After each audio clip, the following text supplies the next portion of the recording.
여기는 고급 아파트에 사는 젊은 남자, 니타입니다. 어느 날 저녁, 와인을 마시던 중 갑자기 머리에 계란 같은 것이 떴어요. 그게 뭔지는 몰랐지만 얼굴이 있길래 그냥 무시하고 잠자리에 들기로 했죠.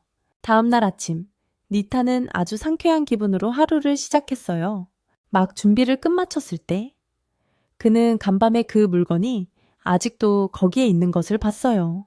그 얼굴은 니텍에 자신의 등을 눌러 풀어달라고 했죠. 그는 마지못해 그것을 굴려 버튼을 눌렀고, 그러자 갑자기 한 소녀가 그의 바로 앞에 나타났어요. 소녀는 옷을 요구했지만 그는 소녀가 너무 제멋대로라고 생각했고, 소녀는 그의 귀중하고 비싼 물건들을 부수며 그를 조종했어요. 애가 아니라 희나였어. 포기하고 옷을 줬지. 이 엉망진창인 상황을 정리하는 걸 도와주길 바랐어. 물건 값을 언급하니까 마지못해 초능력을 써서 한 번에 싹 치우더라고. 근데 또 뭐라고 하더라. 불연성 쓰레기를 가연성 쓰레기에 버렸다고. 희나가 마음만 먹으면 자기를 없앨 수도 있겠다는 걸 깨달았어. 어디서 왔는지 물어봐야 했지. 근데 말할 수 없대, 말할 수 없대. 능력에 대해 물어봐도 본인도 말할 수 없대, 할 수 없대. 내보내고 싶었지만 갈 곳이 없었어. 또 투덜거리니까. 아끼는 그림을 없애버리려고 해서 결국 져줬지. 그날 밤, 희나 밥도 먹여야 했고, 목욕 후 머리도 말려주고, 잠자리도 마련해줘야 했어. 니타는 자기가 희나의 보모 같다는 거를 깨달았지. 다음날 아침, 니타는 희나를 데리고 쇼핑을 가야 했어. 인형부터 컵, 옷까지 죄다 비싼 것만 골랐지.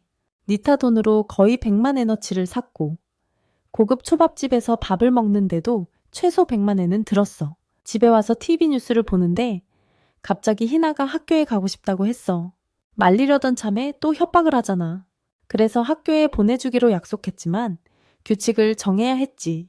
첫째, 사람들이 눈치채지 못하게 함부로 능력을 쓰면 안 돼. 희나는 싸움을 강요하지 않는 이 새로운 세상이 낯설었어. 그러다 잠들면서 인형을 버리는데 니타는 아까 인형 없이는 못 잔다고 했던 이유가 궁금했지. 다음날 아침, 희나는 학교에 가게 됐고 니타라는 성을 써야자 했어. 그래서 선생님이 니타를 부르자 보호자를 부르는 줄 알았던 거야.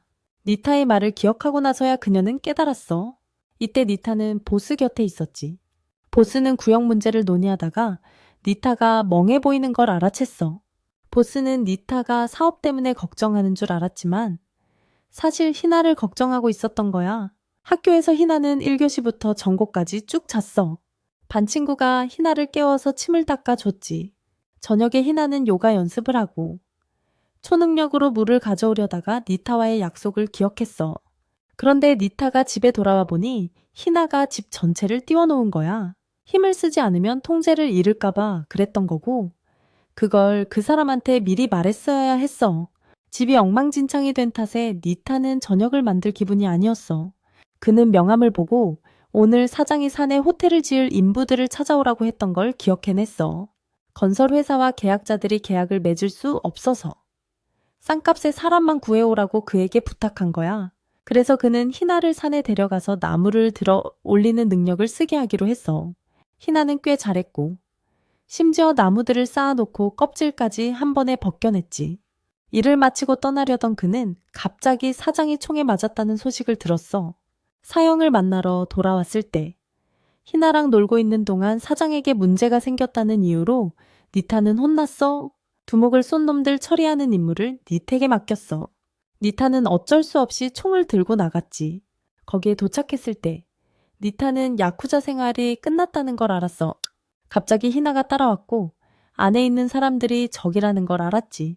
희나는 모든 적을 제거하라는 명령을 받았어. 희나는 니텍에 명령을 받고 싶었지만 니타는 거부했고 희나는 니타가 다른 어른들과 다르다는 걸 깨달았어. 명령 없이는 움직일 수 없지만 니타는 명령을 내리려 하지 않아서 희나는 니타와 함께 있는 게 정말 좋았어. 희나는 혼자 야쿠자 조직에 들어가서 안에 있는 녀석들을 전부 니타가 볼 수 있게 내던졌어. 결국 그녀는 보스를 니텍에 데려왔고 그는 나중에 형님에게 혼자서 갱단을 소탕했다며 칭찬을 받았어.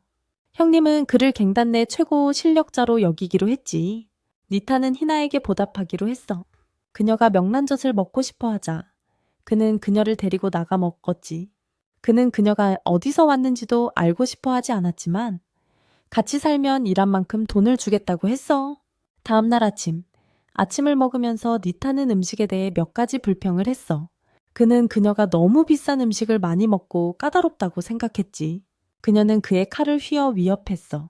그날 저녁, 니타가 목욕을 마치고 나왔을 때 희나가 떨어뜨린 공을 봤어.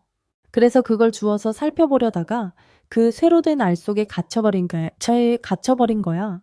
희나한테 도와달라고 했지만 희나는 거절하고 자기 방으로 가버렸어. 밤 11시부터 새벽 5시까지 발버둥 쳤지만 결국 빠져나오지 못했지. 희나는 그제야 일어났고 아침 식사를 만들기 전에 희나에게 간신히 부탁해서 도움을 받을 수 있었어. 그래서 희나는 마지못해 니타를 뒤집어서 버튼을 눌렀지. 이때 또 다른 초능력 소녀도 이곳으로 보내졌어. 하지만 중간에 추락해서 폭주족들에게 발견됐지. 그들은 그녀가 비키길 바랐지만 그녀는 그들이 너무 시끄러웠어. 그래서 갱단 전체를 삶아버리고 옷을 빼앗았지. 그녀는 희나를 찾으러 여기 온 거야. 다음날 아침, 니타는 어젯밤 레이싱 갱단 전체가 삶아졌다는 사건에 대해 들었어. 여자애가 한 짓이라는 말을 듣고 니타는 희나를 의심했지. 하지만 분명히 희나는 어젯밤에 자기랑 같이 있었어. 그와 부하들은 밥을 먹으러 나갔다가 그 레이싱 갱단 옷을 입은 여자애를 봤어. 니타는 익숙한 불안감을 느꼈지. 니타가 여자애랑 같이 있었는데 걔가 밥만 먹고 돈을 안 내서 니타가 대신 내줬어. 국수를 시키고 니타는 안 먹고 부하한테 줬지. 아까 그 여자애를 따라가면서 공원에서 니타는 그 여자애 뒤에 숨어 있었는데 어젯밤 갱단놈들이 나타나서 여자애한테 시비 걸었어. 그랬더니 걔가 놈들을 날려버리더라고. 니타는 감히 나서지도 못하고 여자애가 희나를 찾는다는 소리를 듣고 망했다 싶었지. 그날 저녁, 희나는 배고프다고 징징거리고 니타는 그 여자의 일에 조금도 엮이고 싶어 하지 않았어. 며칠 만에 그 꼬맹이가 도둑질의 싸움질까지 너무 많이 돼서 사람들이 니탄의 조직의 중재를 요청해야 할 정도였어. 그는 희나를 끌어들여야 할 수도 있다고 생각했어. 희나가 자기 집 대신 도시에 떨어졌을 수도 있다고 생각했지. 이 도시가 혼란에 빠졌을 수도 있고 어쩌면 그가 이 세계를 한번 구했을지도 몰라. 그는 부하들에게 금발 소녀를 찾으라고 시켰어. 그녀는 이제 희나를 찾아야 한다는 임무를 기억했지만 살아남기 위해 먹을 것을 찾아야 했기에 어디서부터 시작해야 할지 몰랐지. 누군가 그녀를 찾았다는 소식을 듣자 니타는 부하들을 물리고 직접 처리하기로 했어. 금발 소녀가 막 찾으러 가려던 참에 니타가 희나를 데려왔어. 우리는 이 소녀의 이름이 안지이고 희나에게 교훈을 주기 위해 이곳에 보내졌다는 것을 알게 됐어. 하지만 니타는 그 둘이 도시 전체를 파괴할까봐 막았지. 그는 둘을 경쟁시키고 싶었고 희나를 꼬드겨 안지를 억지로 경쟁에 참여시켰어. 가위바위보랑 손가락 지목 게임을 하는 거지. 둘 다 능력을 써서 상대를 자기가 가리키는 방향으로 억지로 보게 할 수 있어. 니타의 신호에 따라 둘은 앞으로 나와 가위바위보를 했어. 희나가 첫 번째 판에서 져서 안즈가 희나의 얼굴을 잡아내렸지만 희나는 여전히 얼굴을 움직이지 않았어. 두 번째 판에서도 안즈는 계속 희나를 올려다보게 하려 했지만 실패했어. 그래서 세 번째 판에서 희나는 안즈의 목이 거의 부러질 정도로 한쪽으로 돌려버렸어. 결국 패배를 인정한 안즈는 희나의 머리카락을 한 움큼 쥐어뜯어 돌아가 희나가 죽은 척 연기하려고 했어. 희나는 안즈가 잠시 머물면서 이곳이 얼마나 좋은 곳인지 알게 되길 바랐어. 그래서 둘은 니타의 집으로 가서 게임도 하고 니타가 해주는 밥도 먹고 같이 잠도 잤지. 니타는 옷을 빨래하러 가져갔고 다음날 안즈는 떠나기로 결심했고 더 이상 희나를 볼 수 없게 되었어. 갑자기 떠날 준비를 하던 안즈는 빨간 공이 물에 젖어 더 이상 작동하지 않는다는 것을 알게 되었어. 희나에게 이미 작별 인사를 했기 때문에 이제 니타의 집으로 돌아갈 수 없었고 안즈는 다시 한번 집 없는 아이가 되었어. 그러자 니타는 그곳 바텐더 여자와 바람을 피우기 시작했지만 희나가 그를 따라다니고 있었기 때문에 이전과는 다르게 행동했어. 그는 나이트클럽에 가서 즐거운 시간을 보냈고 그곳의 몇몇 여자들은 최근에 딸이 생겨서 덜 문란해졌다는 소문을 그에게 말했어. 사람들은 그가 딸에게 수백만 엔을 쓴다는 소식을 듣고 그가 딸을 얼마나 사랑하는지 알 수 있었지. 니타는 우울한 기분으로 집에 돌아갔다. 모든 게 희나 때문이라고 생각한 그는 희나가 밥을 달라고 하자 통조림을 내놓고 목욕하러 갔다. 태도는 좀 거칠었지만 희나는 통조림이 꽤 맛있었다. 그는 이제부터 단호해지기로 마음먹었다. 그래서 그날 밤 그는 파티에 나갔다. 다음 날들도 마찬가지였다. 희나에게는 통조림만 남겨두고 그는 파티에 가서 신나게 놀았다. 희나는 더 이상 참을 수 없어 그를 따라가기로 했다. 니타가 아무리 도망쳐도 기차역에 도착하면 언제나 희나가 거기 있었어. 그는 기차 타는 걸 포기하고 떠났지. 다음 날 학교에서 희나는 친구에게 니타가 요즘 계속 나가서 자기를 집에 혼자 둔다고 불평했어. 그래서 그녀는 친구와 함께 니타를 미행하기로 했어. 그들은 그를 유혹적인 것들이 가득한 거리로 따라갔고 니타는 음식에 정신이 팔려 그들은 그를 놓치고 말았지. 그들은 바텐더를 찾아갔지만 그녀도 니타도 거기에 없었어. 희나는 친구를 두고 바텐더를 찾아 나섰어. 손님이 와서 희나의 친구를 새 직원으로 생각했고 그녀가 술 만드는 법을 모른다는 걸 알고는 그 방법을 가르쳐 줬어. 한편 희나는 장을 보고 돌아오던 바텐더와 마주쳤어. 니타도 도착해서 다른 바텐더를 보고는 술집을 잘못 들어온 줄 알았지. 희나 친구는 그를 니타 아버지인 줄 알았지만 그는 아니라고 했어. 그는 이 손님이 경매서 딴 것 같아 보이자 니택에 술 한 잔을 샀지. 희나는 바텐더에게 자기가 소외된 기분이라고 털어놨고 바텐더는 니타에게 직접 말해보라고 조언했어. 말하지 않으면 니타가 어떻게 이해하고 맞춰주겠냐면서 그들이 술집으로 돌아왔을 때 희나 친구가 손님들에게 술을 따라주고 있는 걸 봤어. 손님들은 모두 그녀가 새로운 직원인 줄 알고 벌써 칵테일 만드는 법까지 가르쳐줬대. 희나는 니택에 자기도 같이 배 가고 싶다고 직접적으로 말했어. 다들 동의해서 단체로 술집에 갔어요. 술집에서 다 같이 샴페인 탑을 쌓았죠. 니타가 누가 시켜서 세팅해 놓고 다들 취했으니까 희나가 능력으로 샴페인을 쏟아붓게 했어요. 희나 친구는 자기가 왜 거기 있는지 몰랐고 엄마는 당장 집에 오라고 난리였대요. 다음날 아침 니타는 희나한테 이것저것 사준 금액의 3배나 되는 청구서를 들고 집에서 깨어났죠. 희나는 신나서 또 저도 가고 싶어 했대서요. 하지만 당분간은 절약해야 한다고 그가 일깨워줬죠. 안주를 다시 만나는데 여전히 집도 없고 살아남기 위해 훔쳐야만 해요. 바텐더랑 다른 사람들이 쫓아왔는데 희나가 알아챌까봐 능력도 쓸 수 없었던 거야. 근데 노숙자 아저씨가 도망갈 길을 알려줬대. 안주를 자기네 집으로 데려가서 밥도 주고 잠시 머물 곳도 마련해줬대. 더 이상 훔치지 말고 먹을 걸 구할 다른 방법도 있다고 조언해줬대. 안즈가 그 다른 방법이 뭔지 알고 싶어 하니까 깡통을 줍거나 자판기에서 잔돈을 찾는 법을 알려줬대. 하루 종일 깡통을 주었는데 하루가 끝날 때쯤엔 녹초가 됐대. 고물상에 도착했어. 하지만 하루 종일 일했는데 고작 700엔밖에 못 벌었대. 삼촌은 모두에게 술을 좀 사주면 받아줄 거라고 조언했어요. 노숙자들은 서로 돕는 경우가 많으니까요. 안즈는 술을 샀지만 처음엔 받아주지 않았어도 술은 마셨죠.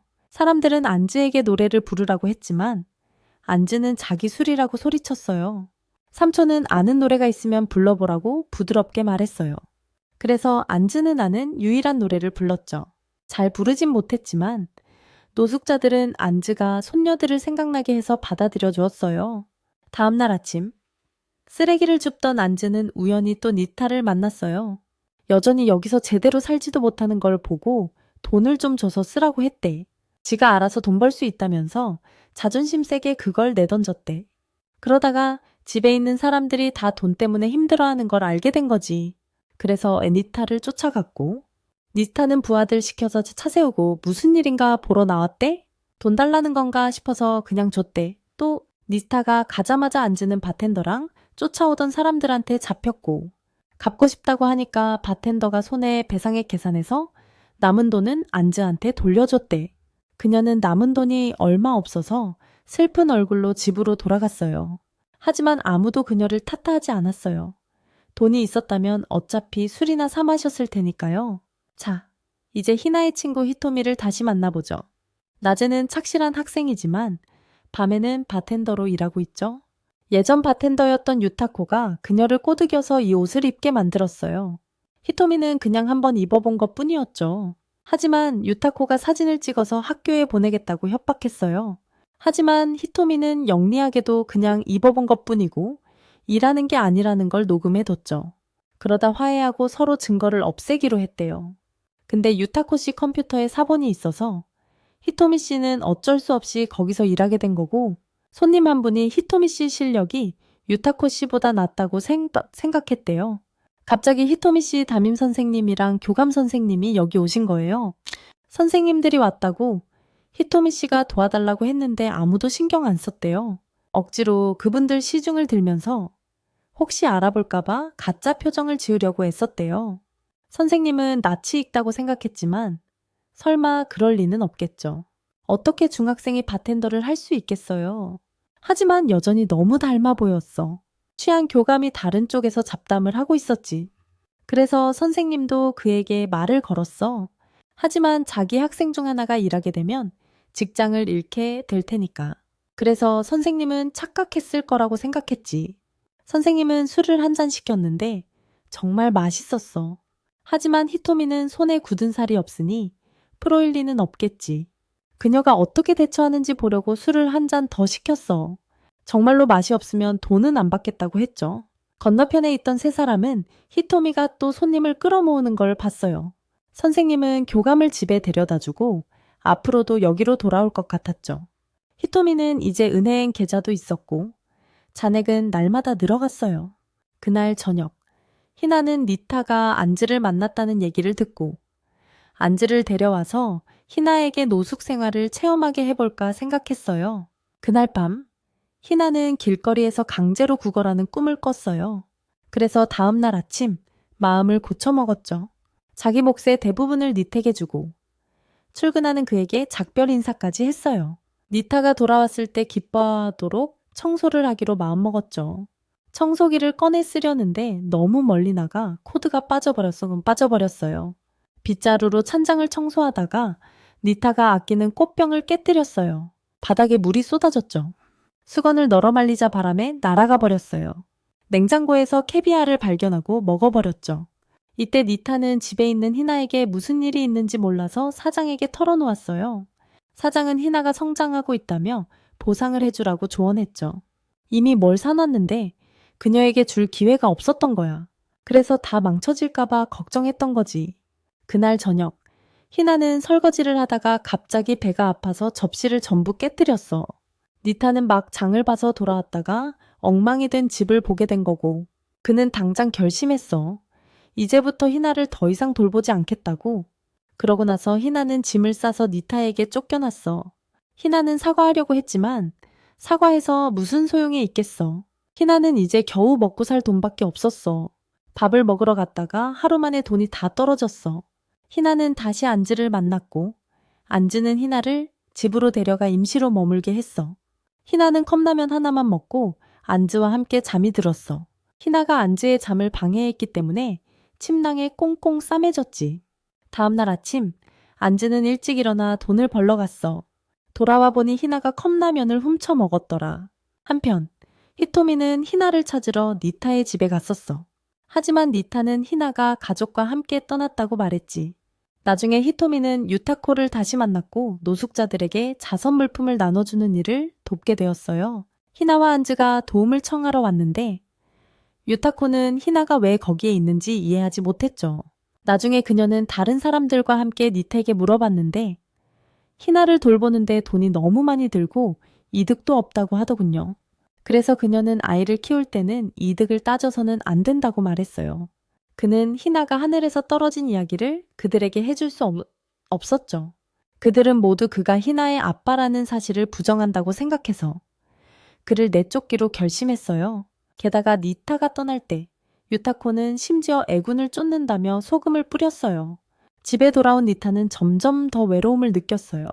한편 안즈는 희나의 게으른 생활 방식을 더는 참을 수 없어서 희나도 쫓아내버렸어. 희나는 니타가 자기를 다시 받아주게 하려면 뭘 해야 할지 몰라서 니타가 화병을 바꿔주면 기뻐할 거라고 생각했어. 돈을 벌려고 공연하는 밴드를 보고 몇 가지 물어보려고 다가갔지. 다음날 아침, 니타는 유타카가 전에 음식을 나눠줬던 공원에 단서를 찾으러 갔다가 안즈를 다시 만났어. 안즈는 니타가 그렇게 오랫동안 희나를 참아준 걸 존경했어. 자기가 희나보다 노숙 생활을 더 잘해서 꽤 우쭐해했지. 한편 희나는 마술 실력을 이용해서 돈을 벌었고 그 밴드는 희나와 협업하기로 했어. 니타는 부하 직원에게 그 소식을 듣고 확인하러 갔다가 안즈가 능력을 써서 그 밴드 공연을 돕고 있다는 걸 알게 됐고 관객도 엄청 많았어. 열정적으로 공연을 하던 중 경찰이 공공질서 문란을 이유로 해산시키러 왔어요. 니타는 영문도 모른 채 밴드 멤버들은 뿔뿔이 흩어졌죠. 그날 저녁, 희나와 밴드는 다른 곳으로 가서 공연할지 의논했지만 희나는 돈을 충분히 모았다며 팀을 나가고 싶다고 했어요. 밴드 멤버들은 희나의 결정을 존중하고 보내주기로 했죠. 한편 니타는 유타코의 술집에 가서 희나가 꽤 잘 사는 것 같다고 생각했어요. 하지만 희나를 데려오지 않으면 다시는 얼씬도 하지 말라고 했죠. 그 후 집에 돌아오니 희나가 문 앞에서 기다리고 있었어요. 낡은 꽃병 대신 새 꽃병을 사다 줬죠. 니타는 새 꽃병이 예전 꽃병만큼 값어치가 나가진 않겠지만 그녀가 뉘우치는 것 같아서 다시 가져다 놓고 전시하도록 허락했어요. 며칠 후 니타의 사장이 술집에 와서 히토미에게 속마음을 털어놓았죠. 요즘 야쿠자로 사는 게 힘들다고 생각했거든요. 자신은 꽤 많은 말을 했다고 생각했지만 히토미는 그의 속마음을 기꺼이 들어주었어요. 밖에서는 누구든 될 수 있지만 여기서는 자기 자신이 되어야 하니까요. 그는 떠났고 히토미는 선생님에게도 술을 따라 드리고 나서 청소를 시작했어요. 쓰레기를 버리러 갔다가 너무 졸려서 실수로 안즈를 만났죠. 안즈가 이 근처에서 캔을 자주 줍는 것을 보고 캔을 더 많이 찾을 수 있는 곳을 안즈에게 알려주었어요. 그녀는 안즈를 근처 가게로 데려갔는데 그곳엔 버려진 깡통이 꽤 많았어. 그녀는 거기 직원과 거래를 했는데 자기가 그의 상사에게 숨어주고 그가 자주 몰래 빠져나온다는 사실도 숨겨주기로 한 거야. 그래서 안즈는 그 깡통들을 얻게 된 거고 안즈는 보답하고 싶어서 히토미를 따라오게 했어. 둘은 공원으로 가서 노숙자들이 사는 곳으로 몰래 들어갔지. 한 노인이 안즈가 처음으로 친구를 사귄 걸 알고 친구에게 잘하라고 말했어. 안즈는 히토미에게 컵라면을 권하며 하루에 700엔을 번다고 자랑했지만 히토미는 자기가 30분 만에 그만큼 번다는 말을 차마 할 수 없었어. 그러고 나서 안즈는 히토미에게 놀자고 했지만 히토미는 너무 피곤해서 서서 잠이 들었어. 며칠 후 안즈는 어떤 노인에게 실뜨기 하는 법을 배웠고 밤새 연습해서 다음날 아침 희나에게 보여주러 갔어. 하지만 희나는 게임하는 걸 더 좋아했고 안즈는 희나가 게임할 돈이 없다고 생각해서 화가 나서 가버렸어. 다음날 안즈는 텔레비전 같은 걸 팔아서 돈을 더 벌 수 있는 방법을 찾았다고 자랑하러 왔어. 텔레비전이 제일 돈이 된다면서 그러다가 다리 밑에서 낡은 텔레비전 더미를 발견했고 안즈는 그걸 사다 주려고 카트를 가지러 갔어. 하지만 사겠다는 사람은 이 텔레비전들은 품질이 낮아서 10엔밖에 안 한다고 했어. 그래서 안즈는 희나를 끌고 계속 찾아다녔고 희나는 히토미에게 도와달라고 불렀어. 안즈는 이제야 자기 친구 둘이 서로 아는 사이라는 걸 알았고 셋은 계속 찾아다녔지만 희나는 중간에 잠이 들었어. 히토미는 다른 데를 알아보기로 했지만 집에 낡은 텔레비전을 버렸던 게 생각나서 가지러 돌아갔어. 걔가 집에서 TV를 가져와서 아무 데나 버려 안즈를 그쪽으로 유인하려고 했대. 근데 TV를 함부로 버리면 안 된다고 경찰한테 걸린 거야. 히토미가 너무 걱정하니까 경찰이 부모님이 버리라고 시킨 줄 알았나 봐. 희나는 다시 니타한테 가서 TV 살 돈을 달라고 했고 니타는 어디서 사야 하는지 알려줬고 희나는 가게에서 택시를 타고 구매자한테 갔어. 구매자는 이게 새 물건인 걸 알고 희나가 자기를 시험하는 것 같다고 생각했대. 택시기사가 희나가 아직 돈을 안 냈다고 하니까 구매자가 대신 내주고 TV 값에서 빼기로 했대. 나중에 안즈가 와서 아무것도 못 찾았다고 불평했어. 근데 히토미가 어떻게 TV를 가져왔더라고. 히토미는 좀 언짢아 보였지만 억지로 웃었어. 구매자가 상자 안에 있는 다른 TV를 봤는데 걔는 정말 싫어했지만 그래도 재활용 가게에 팔자고 제안했어. 그날 저녁, 안즈는 꽤 많은 돈을 갖게 됐어. 안즈는 그걸 3등분하고 싶어 했고 희나랑 놀 돈이 필요하다고 말했어. 집에 도착했을 때 니타가 TV 어디 있냐고 물어보자 희나는 택시비 내려고 팔았다고 했어. 니타는 이게 무슨 짓인지 잘 이해가 안 됐고 희나가 자기를 놀리는 줄 알았어. 며칠 후 히토미가 일하러 갔는데 반 친구 2명한테 들켰어. 나중에 선생님이 오셨는데 남자애 둘은 히토미가 선생님이랑 사귄다고 생각했대. 그래서 히토미 절친한테 이 얘기를 했더니 희나도 불러보자고 하더라고.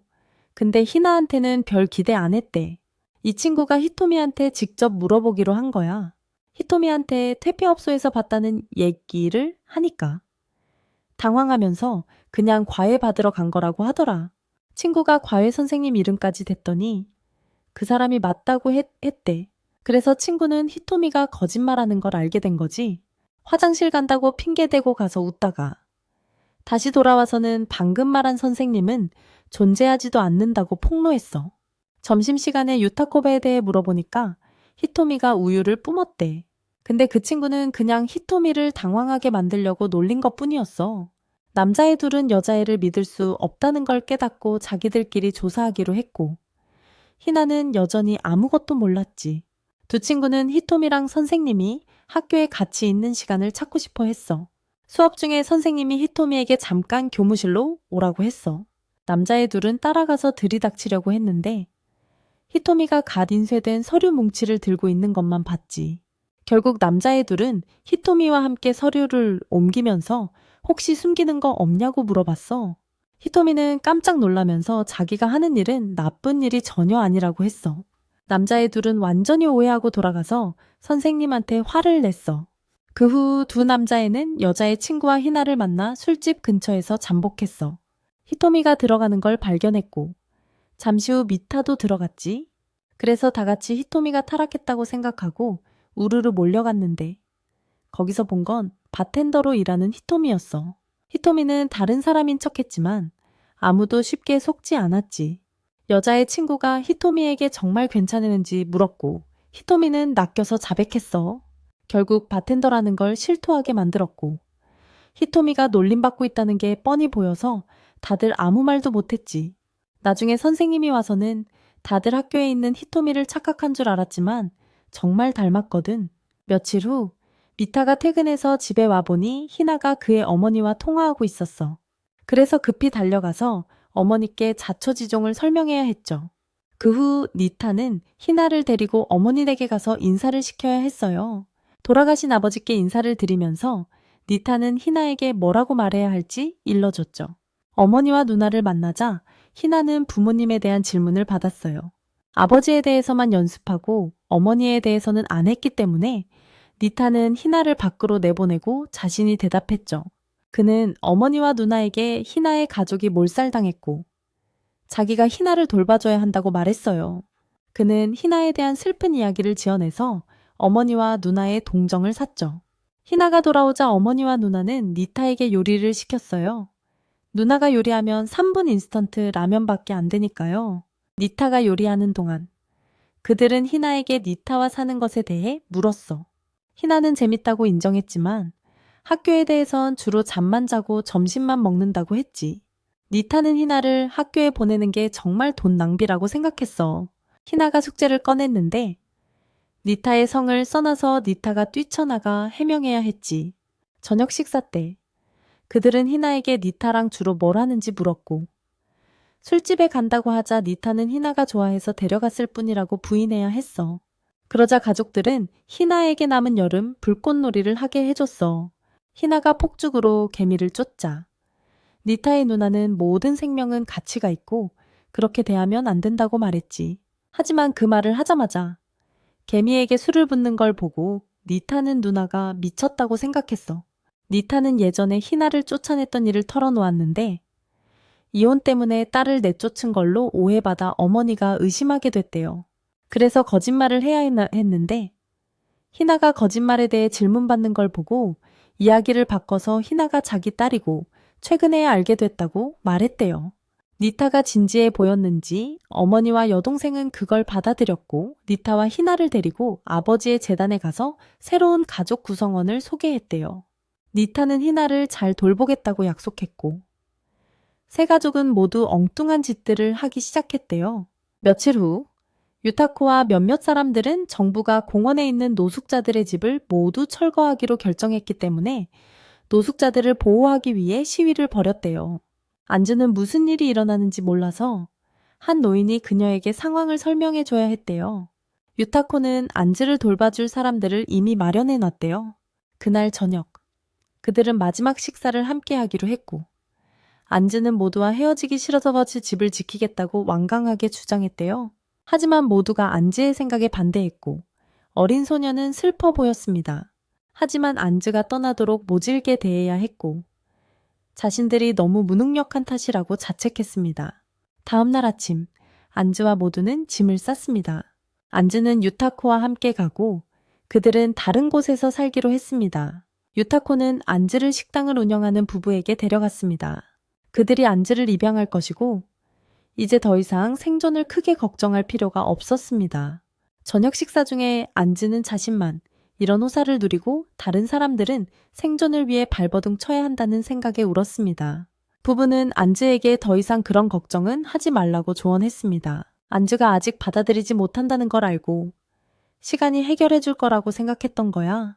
다음날 아침, 안즈는 일찍 일어났지만 이제 깡통을 주울 필요가 없다는 걸 깨달았어. 그러다 가게 문을 열려는 부부의 모습을 보게 됐지. 아저씨가 밥값을 벌기 위해 일하는 걸 가르쳐 줬으니까. 안즈는 돕고 싶었던 거야. 남편은 안즈가 일하는 걸 허락할 거야. 그 가르침들이 소중하고 안즈를 성장시켰으니까.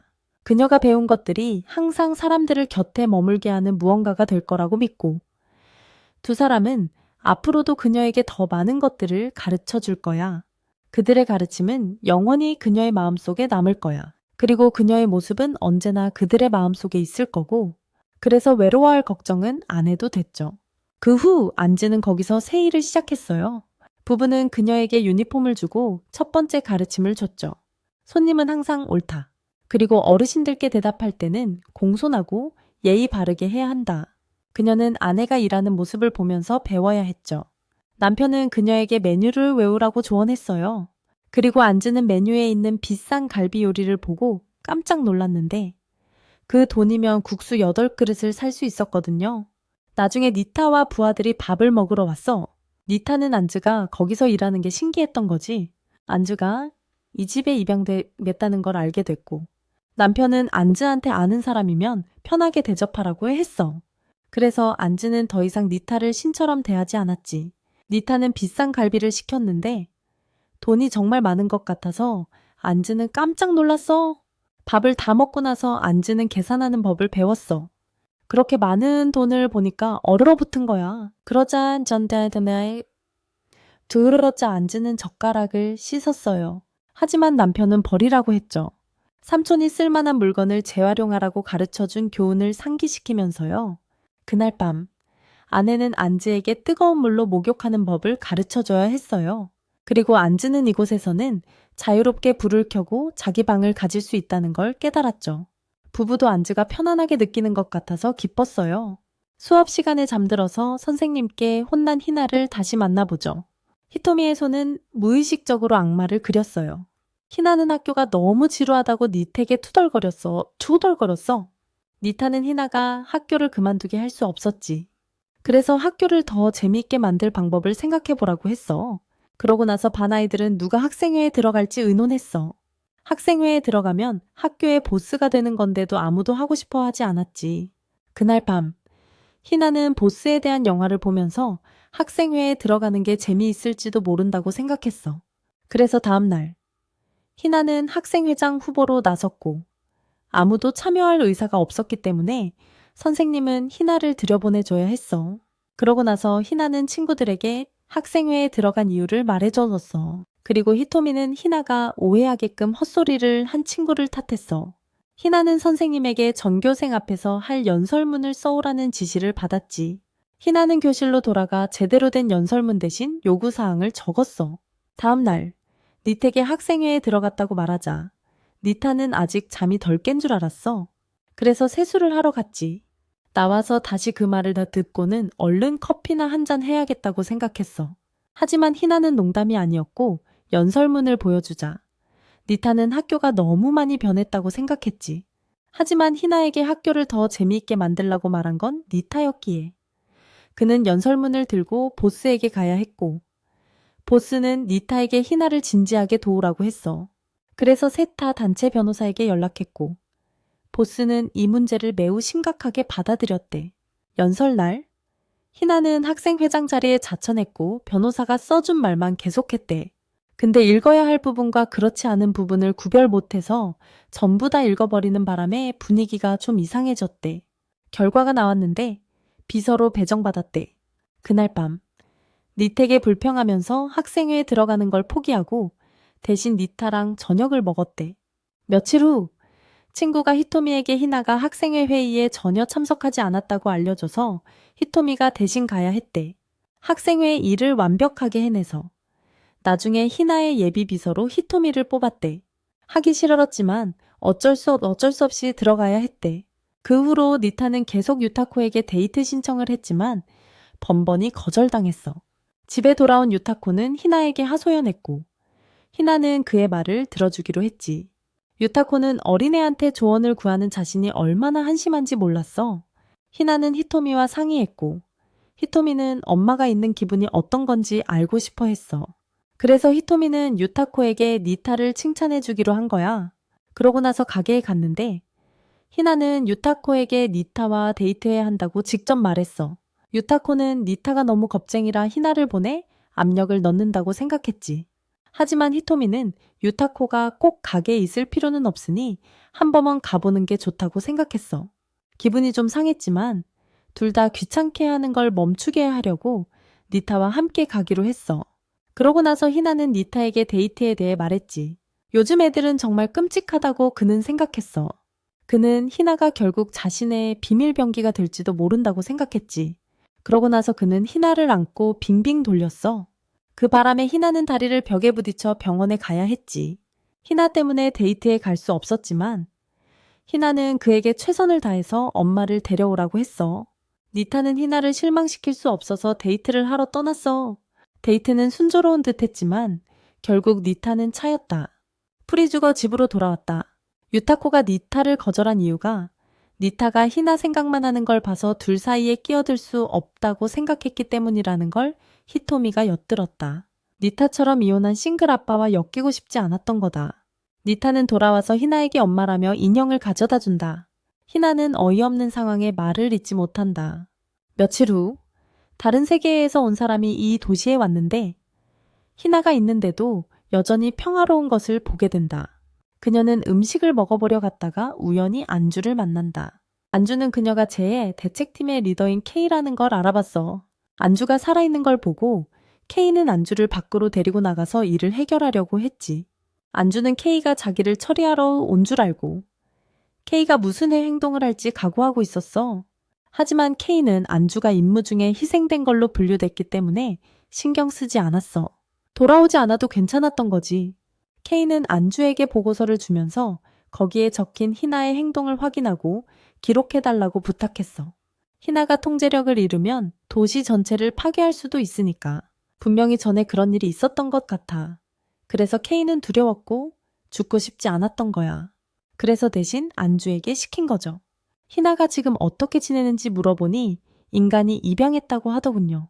K는 니타가 희나를 조종할 정도면 얼마나 신성한 존재일까 생각했죠. 그러고 나서 안주와 함께 희나가 어떻게 지내는지 보러 갔어요. 희나는 니타 때문에 다리가 부러졌더라고요. K는 니타가 얼마나 신성한 존재인지 다시 한번 놀랐죠. 그들은 희나의 행동을 관찰했어요. 희나가 빨간불에 멈추지 않을 거라고 생각했죠. 하지만 그랬어. 기꺼이 돈을 내고 다른 사람들에게 인사도 하고 다른 사람들과 대화를 이어가는 것도 희나는 니타의 부하들과도 기꺼이 대화를 나눴지. K는 희나가 얼마나 변할 수 있는지 믿을 수 없게 만들었어.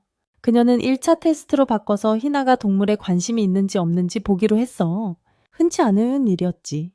개를 사서 길거리에 버려두고 희나가 어떻게 하는지 보려고 한 거야. 희나는 개를 지나쳐 근처 가게에 가서 우산을 가져왔어요. 케이는 희나가 본성을 드러낸다고 생각했죠. 하지만 희나는 집 없는 게 어떤 건지 아니까. 단지 개에게 우산을 씌워주려고 했던 거예요. 그러자 안주가 케이에게 그 개를 입양하게 했죠. 케이는 보고서를 검토했고 대부분의 답변이 긍정적이라는 걸 알게 됐어요. 희나가 안정되었고 다시 데려올 수 있다는 걸 증명하는 거죠. 어느 날 희나는 능력을 써서 쓰레기를 치웠어요. 그리고 반 친구 마유미가 그걸 봤죠. 마유미는 집에 가서 초능력에 대한 이야기를 읽었어. 그리고 그걸 밝히면 입막음을 당할 수도 있다는 걸 알았지. 하지만 그래도 말하기로 결심하고 무슨 일이 생길까봐 편지를 썼어. 다음 날 희나에 대해 히토미에게 물으러 왔어. 희나에게 직접 물어보는 게 더 나을지도 모른다고 생각하면서 마유미는 희나를 만나서 능력을 쓰는 걸 봤다고 말했어. 희나는 바로 인정했지. 그래서 마유미는 입막음을 당할까봐 두려워하며 고개를 숙여 빌었어. 하지만 희나는 누구도 입을 막을 생각은 없었어요. 그래서 마유미는 그 힘을 배우려고 희나를 따라다니기 시작했죠. 케이는 희나에게 또 다른 친구가 생겼다는 걸 보고서에 썼고요. 그러자 마유미는 희나에게서 그 힘을 배우려고 했어요. 희나가 자기가 우연히 그거를 깨우쳤다고 거짓말을 했거든요. 그래서 마유미는 자신도 할 수 있다는 희망을 품게 된 거죠. 하지만 희나는 마유미가 시간을 낭비하고 자기가 일찍 집에 가는 걸 막는다고 생각했어요. 그래서 마유미가 스스로 해냈다고 생각하고 집에 가도록 억지로 돌을 들어 올렸죠. 다음 날 마유미는 바위를 더 많이 들어 올릴 수 있다고 생각하며 자신이 힘을 완전히 익혔다고 믿었죠.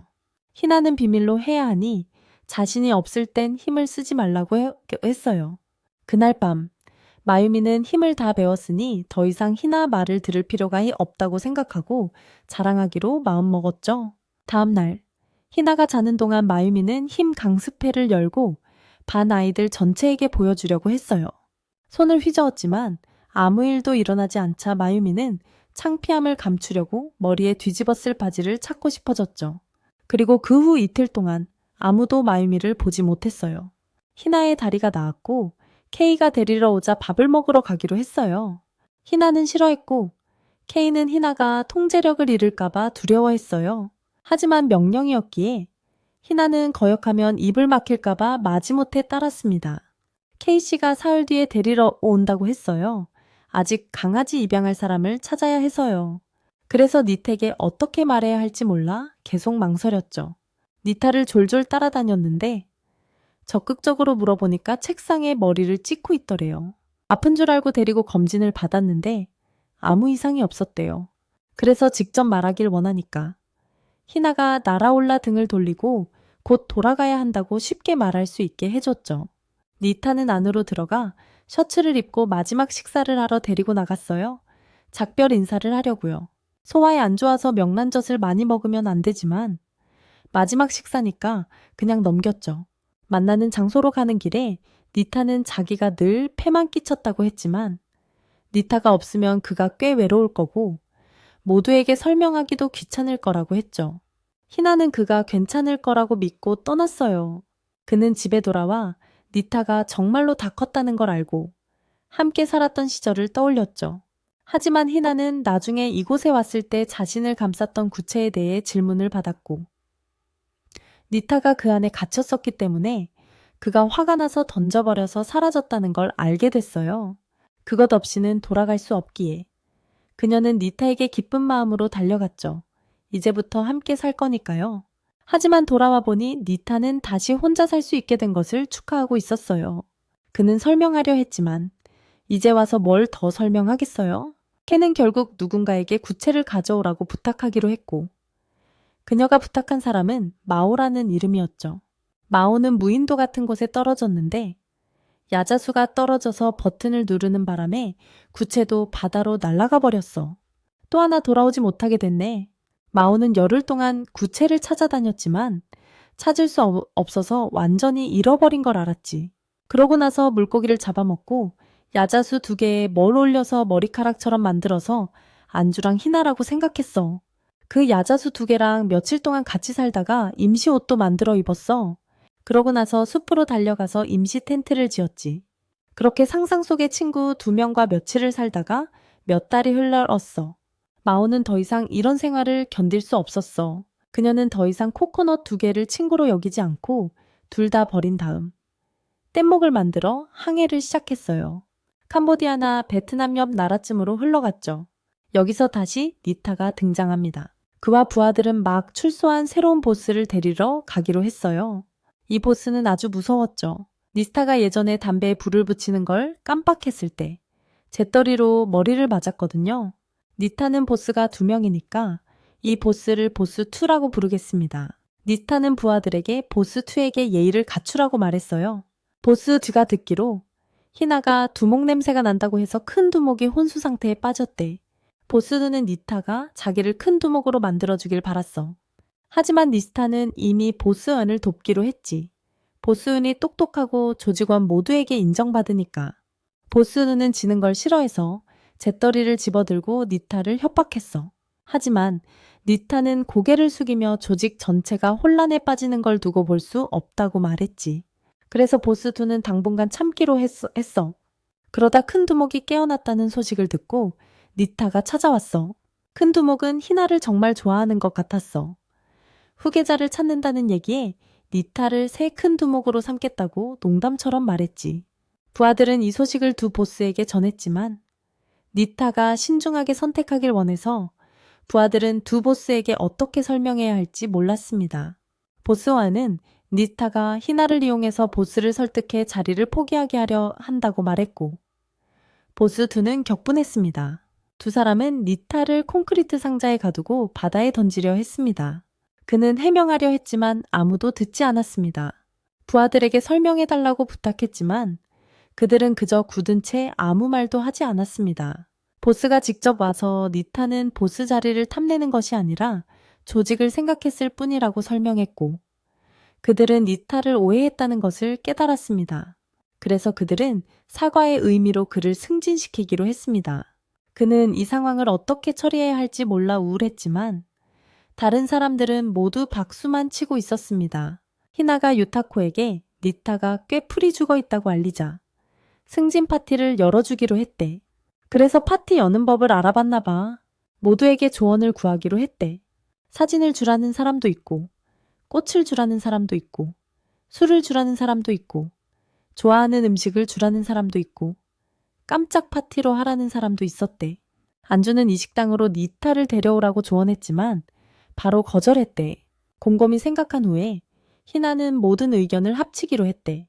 그러고는 니택에 집에 올 때 미리 알려달라고 해서 파티를 준비할 수 있게 했대.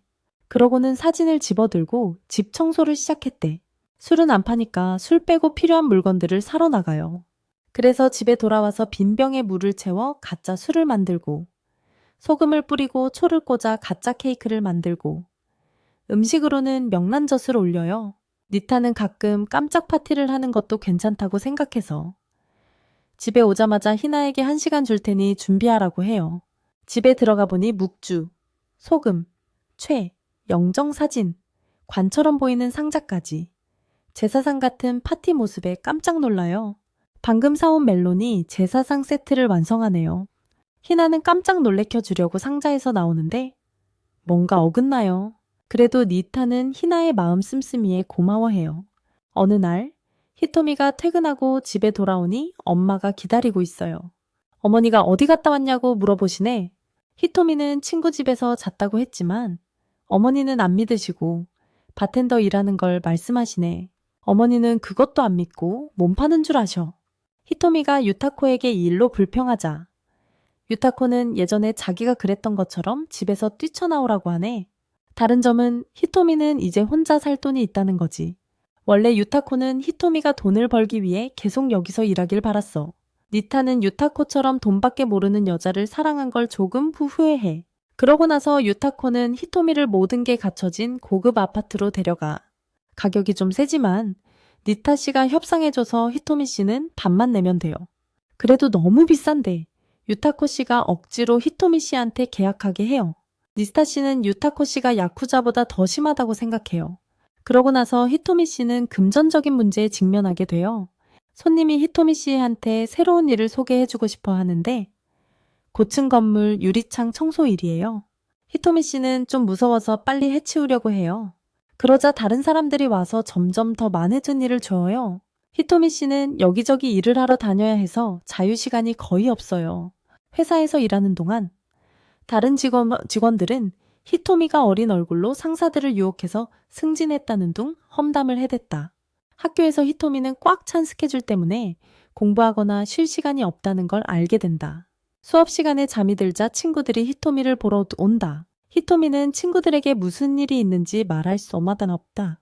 직장에서 히토미는 자신을 험담하는 사람들과의 관계를 개선하기로 결심하고 효과가 있는 듯하다. 히토미의 험담을 했던 사람들은 히토미가 정말 열심히 노력하는 것을 깨닫고 계속 열심히 하기를 바란다. 그날 밤 엄마가 다시 히토미에게 전화하지만 히토미는 이사했다고 말하고 전화를 끊는다. 그리고 집에 돌아와 현관문 앞에서 바로 잠이 든다. 아침에 일어나 보니 음식이 그대로 나와 있고 치워져 있지도 않고 출근 시간은 다 돼서 히토미는 어쩔 줄 몰라 해요. 그래서 유타코와 모두가 히토미의 집들이를 열어주고 싶어 하죠. 히토미는 거절하는 법을 배우지 못해서 집에 돌아와 엄마를 초대해서 엄마가 대신 처리해 주길 바래요. 엄마가 파티에 도착했을 때 중요한 사람들이 모두 있는 것을 보고 깜짝 놀라죠. 히토미는 엄마가 아직 학생이라고 말하며 대신 거절해 주길 바랐지만 대기업 간부들을 만나고 나서 엄마는 충격을 받아요. 그들은 모두 히토미를 칭찬하고 면접 없이 바로 채용할 준비가 되어 있죠.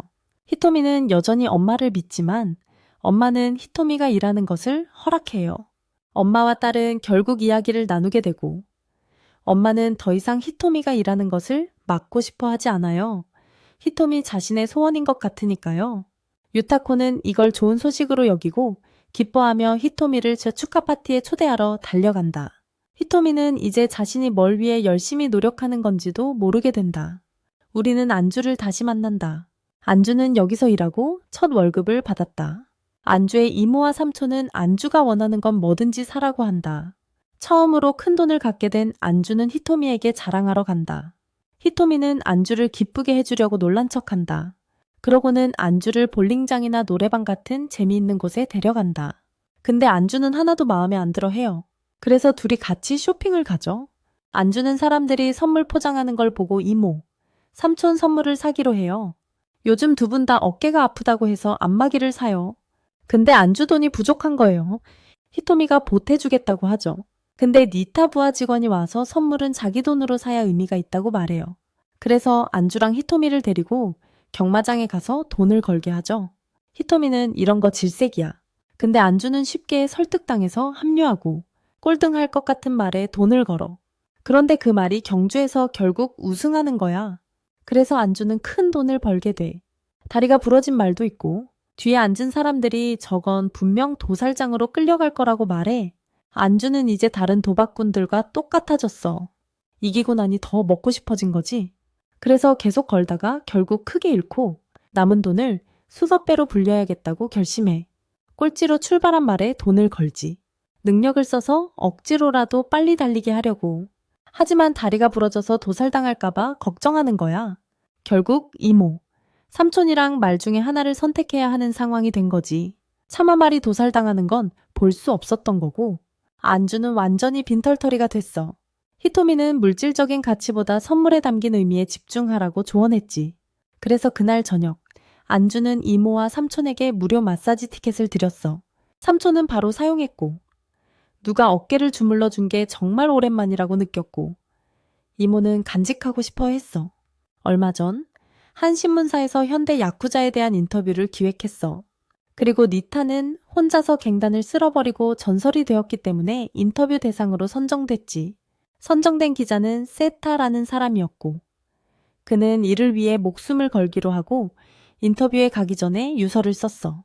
세타는 니타를 만났을 때 그가 안에 짐승을 숨기고 있는지 몰랐어. 니타는 인터뷰하지 말라고 조언했지만 세타는 이미 물러설 수 없었어. 그래서 니타는 세타가 자기 삶의 과정을 기록하도록 허락했지. 그때 희나는 다리가 부러진 상태라 같이 데려갔고 니타가 야쿠자와 엮이게 된 이유를 물어봤어. 그냥 우연히 엮였는데 돈이 많아 보여서 따르게 됐고 아버지도 일찍 돌아가셔서 충성할 사람을 찾고 싶었대. 희나는 딸이 아니고 그냥 맡아서 키우는 아이래. 여자들이 많이 꼬이는 건 다 가짜고 좋아하는 여자들은 정상이 아니래. 세타는 니타가 평범하고 좋은 사람 같다고 생각해서 집에 따라가 희나와 함께 있는 일상을 촬영했는데 다른 부녀와 다름없이 평범했대. 세타는 그가 본성을 숨기고 있다고 점점 더 의심했죠. 나중에 니타의 어머니와 여동생을 찾아갔는데 그들은 니타가 좋은 사람이고 전혀 폭력적이지 않다고 딱 잘라 말했어요. 그래서 세타는 그를 니타의 조직에 데려가서 일하는 모습을 촬영하게 했죠. 두목일은 바로 인터뷰를 시켰어요. 그러자 니타는 부하들에게 옛 두목을 위한 선물을 준비했냐고 물었는데 부하가 잊어버려서 그냥 넘어갔죠.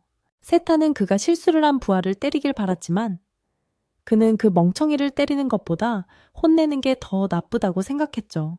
그들은 그가 야쿠자의 이미지를 약하게 만든다고 생각해서 연기를 시켰어요. 부하도 그가 강해지길 바라면서 이 재떨이로 머리를 때려달라고 했죠. 그래서 보스처럼 행동해야 했고 실제로 재떨이로 머리를 때렸대요. 그 후 컷했는데 부하 직원은 니타가 좀 심하게 때렸다고 느꼈대요. 세타는 계속 니타를 따라다녔고 정말 평범하고 좋은 사람이란 걸 깨달았대요. 세타는 니타가 잔혹한 사람처럼 보이도록 연출하길 바랐지만 니타는 인터뷰라면 사람들에게 진짜 모습을 보여줘야 한다고 생각했대요. 세타는 계속 그를 자극하려 했지만 니타는 신경 쓰지 않았대요. 세타는 집에 가서 가족을 보고 이 임무를 실패할 수 없다고 결심했대요. 그래서 세타는 니타의 삶을 부정확하게 연출하기 시작했대요. 니타가 자신의 인터뷰를 봤을 때 세타는 그를 부하 직원이 실수하면 때릴 준비가 된 냉혈하고 폭력적인 사람으로 만들어놨대요. 일찍 아버지를 여의고 불우한 어린 시절을 보냈으며 폭력으로 악명 높고 야쿠자 조직 하나를 혼자서 쓸어버리고 두목에게 태도로 공포를 심어줬다고 합니다. 세타는 예전처럼 충성스러운 야쿠자가 아니라고 생각했습니다. 게다가 그는 니타의 명령만 따를 줄 알고 아마도 불복종에서 다리가 부러진 어린 소녀와 함께 살고 있습니다. 그 어린 소녀는 항상 자신이 니타의 딸이라고 주장하지만 니타는 그걸 부정합니다. 자신의 앞길을 막는 사람들을 어떻게 할 거냐는 질문에 그는 전부 다 죽여버릴 거라고 말했습니다. 보고서 말미에는 돈을 내려고 하자 10배나 더 많은 돈을 강요받았습니다. 니타는 이 보고에 대해 할 말을 잃었습니다. 그가 조직에 왔을 때 두목들에게 조롱을 받았습니다. 조작된 거라고 말했는데도 상관 안 했어. 오히려 원본 테이프를 가지고 있으면서 니타를 더 깊은 어둠 속으로 몰아넣으려 했지. 며칠 후 희나는 스키를 배우러 갔고 니타는 안주를 돌봐야 했어. 안주가 왜 숙모, 삼촌이랑 온천에 안 갔는지는 모르겠지만 둘만의 휴가를 보내게 해주고 싶었나 봐. 희나 대신 안주를 데려오는데 돈을 얼마나 줘야 하는지 그는 몰랐어. 그 후 그가 음식을 만들고 안주가 식탁으로 가져왔어.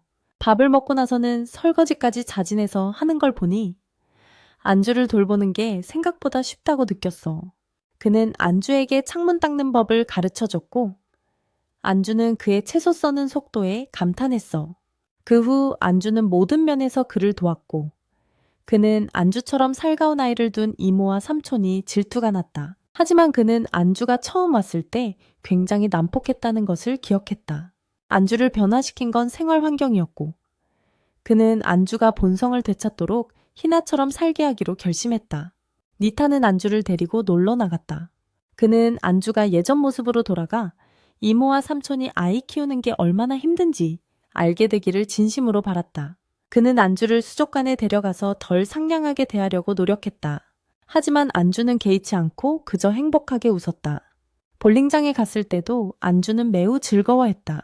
오후가 되자 그는 안주가 이기적으로 행복할 수 있는 곳을 찾아야 한다고 생각했다.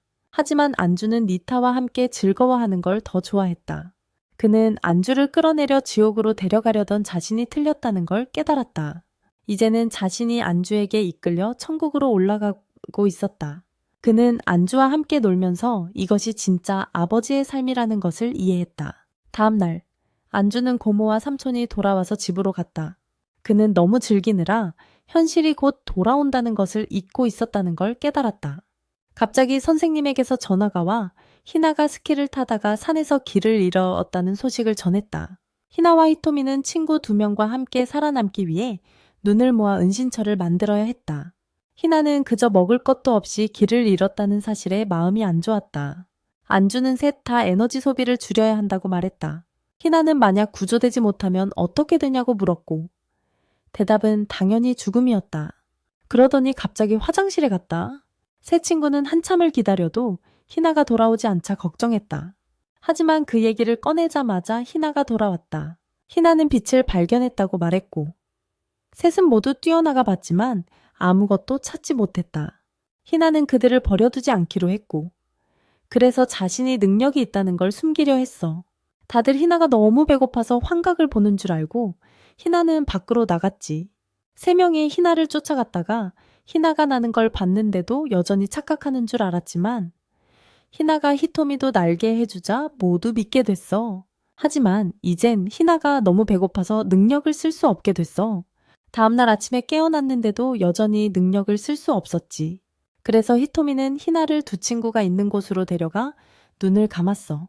2 친구는 희나를 위해 상상 속의 만찬을 차려놓고 눈으로 김밥을 만들었어.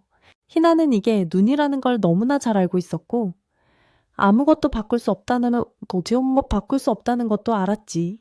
히토미는 어쩔 수 없이 맞춰주는 척했지만 희나는 그만하라고 하고 자기가 초능력을 써보겠다고 했어. 바로 그때 구조 헬기가 그들을 발견했지. 숲 한가운데서 눈으로 김밥을 만들어 놓은 걸 봤지만 일단 먼저 구조했어. 병원에서 희나는 니텍에 눈으로 만든 가짜 음식이 아니라 진짜 음식을 먹고 싶다고 투덜거렸어. 그 후로도 니타와 주변 사람들의 일상은 평소처럼 이어졌어. 몇 년 후 희나가 예전에 들어갔던 밴드의 금발 남자를 다시 만나게 돼. 그는 중국에 가서 마오를 만났대. 무인도에 떨어진 여자의 기억나. 여기서 마오는 중국에 있었고 소림새에서 보여줄 기공 공연을 연습하고 있었어요. 저 금발 남자는 고국에 돌아가서 공연하려고 그 기공을 배우러 왔는데 스님에게 끌려갔죠. 마오는 자기 방으로 돌아가서 2 친구와 계속 이야기를 나눠놨어요. 하지만 이번에는 나무로 만들어진 친구들이었죠. 마오는 가난한 나라로 떠돌아다니다가 배를 타고 여기로 왔던 때를 회상했어요. 스님들은 마오가 일본어를 아는 것 같았고 금발의 일본인 남자도 있었죠. 그래서 마오를 감시하고 어디도 못 가게 해야 했어요. 마오가 절의 수입원이니까요. 그러다 마오는 밥을 먹으러 갔다가 우연히 금발 남자를 다시 만났어요. 그는 희나와의 약속 때문에 밴드를 돕기 위해 그녀의 기공을 배우고 싶어 했어요. 희나 얘기를 듣더니 그녀는 금발 남자에게 이 인형과 닮았냐고 물어봤죠. 그가 맞다고 인정하자 그녀는 친구를 다시 찾을 단서를 얻었다고 느꼈어요. 하지만 스님들은 그녀를 보내주지 않았어요. 그녀는 금발 남자와 함께 도망쳐야 했고 스님들에게 쫓겼죠. 가짜 쿵푸로 그들을 물리쳤지만 지원군이 도착했어요. 그녀는 금발 남자를 다치게 하지 않고 그들에게 던져야 했죠. 그러자 사부가 와서 그녀에게 뭘 하고 싶은지 물었어요. 일본에 가고 싶다고 했대요. 자신이 이곳에서 돈을 벌게 해줬으니 걷어준 은혜는 갚았다고 볼 수 있었죠. 그는 그녀가 떠나기 전에 마지막 시험을 통과하길 바랐어요. 돌까지 갈아버릴 정도로 엄청난 속도로 회전하는 기계와 싸워야 했죠. 그래서 그녀는 도전을 받아들여 쇠막대 2개가 손발에 닿기 전에 막아냈어요. 그녀는 장풍을 날려 기계를 파괴했고 일본에 갈 수 있게 되었죠. 그리고 K에게 구슬을 잃어버렸고 곧 희나와 안주를 다시 만날 거라고 보고할 수 있었어요. 영화는 여기서 끝납니다.